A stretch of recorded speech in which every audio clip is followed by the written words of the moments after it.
नमस्कार। देश और दुनिया की तमाम फटाफट खबरों में आपका स्वागत है। खबरों के लिए आपसे निवेदन कि यदि आपने हमारे चैनल को सब्सक्राइब नहीं किया है तो कृपया करके आपके अपने चैनल को सब्सक्राइब करना ना भूलें। आप सब्सक्राइब करते हैं तो हमें हिम्मत होती है उन खबरों को आप तक पहुंचाने की जो मीडिया पर बिल्कुल खबरें गायब है या मीडिया में उनको दिखाई ही नहीं जाती है, या दिखाई जाती है तो एक नेगेटिव रोल में दिखाई जाती है।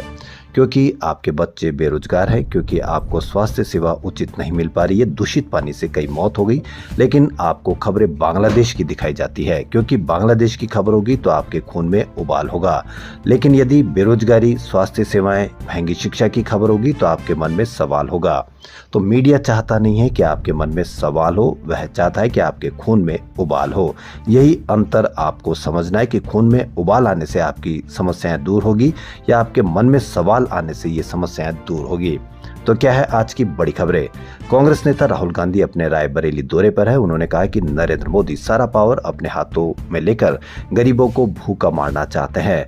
मनरेगा से गांधी जी का नाम हटाकर उनका अपमान किया है, मगर मुख्य बात नाम बदलने की नहीं है। हमारी गरीब जनता को जो सुरक्षा दी गई थी उसे मोदी सरकार ने खत्म कर दिया है। एक तरफ हम जनता की रक्षा कर रहे हैं, दूसरी तरफ नरेंद्र मोदी देश का पूरा धन खींचकर अंबानी और अडानी के हाथों में दे रहे हैं। कांग्रेस पार्टी पूरे देश में मनरेगा को बचाने का आंदोलन कर रही है। हम मजदूरों की रक्षा के लिए मजबूती से उनके साथ खड़े हैं। राहुल ने आज सुबह कांग्रेस और सपा कार्यकर्ताओं से मुलाकात की, फिर Raebareli Premier League T20 cricket tournament का उद्घाटन किया। इस दौरान उन्होंने टीमों के खिलाड़ियों से मुलाकात भी की। टॉस के लिए सिक्का भी उछाला। इसके बाद राहुल ने चौपाल लगाई और मनरेगा मजदूरों से बात की। प्रयागराज में रथ रोकने को लेकर शंकराचार्य अविमुक्तेश्वरानंद ने माघ मेला प्रशासन पर पलटवार किया। उन्होंने कहा कि सुप्रीम कोर्ट के कंधे पर बंदूक रखकर जो गलती प्रशासन से हुई है उसको ये लोग पीछे करना चाह रहे हैं। सुप्रीम कोर्ट का गलत हवाला देकर ये लोग कब तक बच पाएंगे। खुद सरकार ने महाकुंभ में एक पत्रिका छापी थी, उसमें मुझे शंकराचार्य के रूप में छापा था। इससे पहले धरने पर बैठे शंकराचार्य अविमुक्तेश्वरानंद को माघ मेला प्रशासन ने नोटिस दिया। मेला प्राधिकरण ने उन्हें 24 घंटे में साबित करने को कहा है कि वे ही असली शंकराचार्य हैं। इससे पहले सोमवार को प्रेस कॉन्फ्रेंस के दौरान शंकराचार्य अविमुक्तेश्वरानंद ने कहा, शंकराचार्य वो होता है जिसे बाकी 3 पीठ शंकराचार्य कहते हैं, 2 पीठ हमें शंकराचार्य कहते हैं। पिछले माघ मेले में हमको साथ लेकर स्नान कर चुके हैं, अब आपको किस प्रमाण की जरूरत है।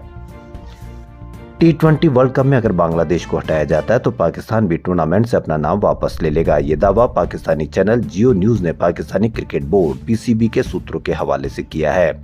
रिपोर्ट में बताया गया है कि PCB ने टूर्नामेंट की तैयारियां भी रोक दी है। BCCI के निर्देश पर KKR ने 3 जनवरी को मुस्तफिजुर रहमान को टीम से बाहर कर दिया था। इससे बौखलाई बांग्लादेश सरकार ने अपने यहाँ IPL मैचों के प्रसारण पर रोक लगा दी। इसके बाद खिलाड़ियों की सुरक्षा को हवाला देते हुए 7 फरवरी से होने वाले T20 वर्ल्ड कप में वेन्यू बदलने की मांग भी की। असम के कोकराझार में बोडो समुदाय और आदिवासियों के बीच झड़प हुई। इसके बाद दोनों समुदाय ने घरों और करीगांव पुलिस चौकी में आग लगा दी। भीड़ ने टायरों में आग लगाकर करीगांव के पास नेशनल हाईवे जाम कर दिया। कानून व्यवस्था की स्थिति बिगड़ते देख प्रशासन रैपिड एक्शन फोर्स तैनात कर दी। एहतियात के तौर पर क्षेत्र में अगले आदेश तक इंटरनेट पर भी रोक लगा दी है। हादसे के बाद कार सवार लोगों को आसपास के आदिवासी ग्रामीणों ने पीटा और गाड़ी में आग लगा दी। इस घटना में एक व्यक्ति की मौत हो गई। सोने चांदी के दाम आज 20 जनवरी को लगातार दूसरे दिन अपने ऑल टाइम हाई पर पहुंच गए। India Boolean and jewellers association के अनुसार 1 किलो चांदी आज पहली बार सर्राफा बाजार में 3 लाख के पार निकल गई। ये 15,370 रुपए बढ़कर 3,09,345 रुपए पर पहुंच गई। इससे पहले कल ये 2,93,975 रुपए पर थी। MCX पर चांदी कल ही 3 लाख के पार निकल गई थी। सोना भी 3,463 रुपए बढ़कर 1,47,409 रुपए प्रति 10 ग्राम पर पहुंच गया है। वाराणसी के मणिकर्णिका घाट विवाद के सिलसिले में यूपी कांग्रेस अध्यक्ष अजय राय ने सरकार पर हमला बोला। जौनपुर में राय ने AI वीडियो के मामले में केस दर्ज होने पर कहा कि यूपी में जंगल राज है, योगी आदित्यनाथ जंगल के राजा है, वो जिस पर चाहेंगे उस पर मुकदमा दर्ज करा देंगे। उन्होंने सवाल किया कि अहिल्याबाई के परिवार के यशवंत होलकर ने लेटर पैड पर जो लिख कर दिया है क्या वो भी झूठ है।